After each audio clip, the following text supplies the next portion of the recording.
Ողջույն եւ բարի գալուստ Փիսոն podcast։ Ձեզ հետ կրկին Փիսոն է։ Երբևէ մտածել ես, թե որն է քո որոշումների գինը։ Շատերը սա չեն սիրում լսել, որովհետեւ այն փչացնում է հեշտ լուծումների պատրանքը։ Սկսենք մի պարզ եւ ուղիղ մտքից։ Քաղաքականության մեջ անվճար որոշումներ չեն լինում։ Ամեն ընտրություն ինչ-որ բան տալիս է եւ ինչ-որ բան վերցնում։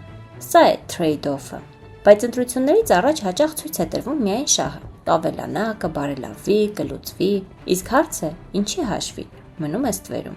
Օրինակ, եթե ինչ-որ բան պետք է արագ զարգանա, մեծ հավանականությամբ պետք է ավելանան ծախսերը կամ ռիսկերը։ Եթե խոսվում է հարկերի նվազեցման մասին, պետք է հարց տալ, ինչ ծառայություններ են կրճատվելու դրա փոխարեն։ Եթե խոսվում է խիստ կարգավորման մասին, պետք է հասկանալ, ինչ ազատություններ են սահմանափակվելու։ Այսինքն ամեն պլյուսի կողքին կա ինչ-որ մինուս։ Եթե դու տեսնում ես միայն օգուտը, մեծ հավանականությամբ գինը պարզապես թաքցված է։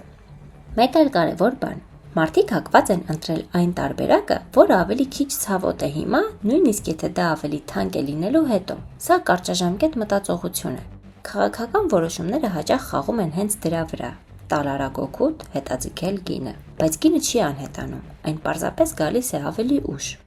Ինչպես նայել որոշումներին ավելի ամբողջական։ Հարց տալ. ինչ ենք ստանում եւ ինչեր ենք կորցնում։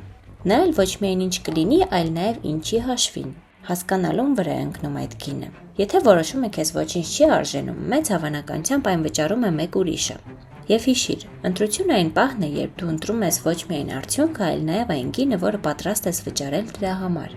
Քո ձայնը քո ազդեցությունն է։ Եվ եթե դու ընտրում ես առանց հասկանալու trade-off-ը, դու համաձայնվում ես պայմանների, որոնք գուցե նույնիսկ չես տեսել։ Ես Փիսոն եմ։ Լավ որոշումները չեն լինում առանց գնի։ Լավ որոշումները լինում են այն ժամանակ, երբ գինը հասկացված է։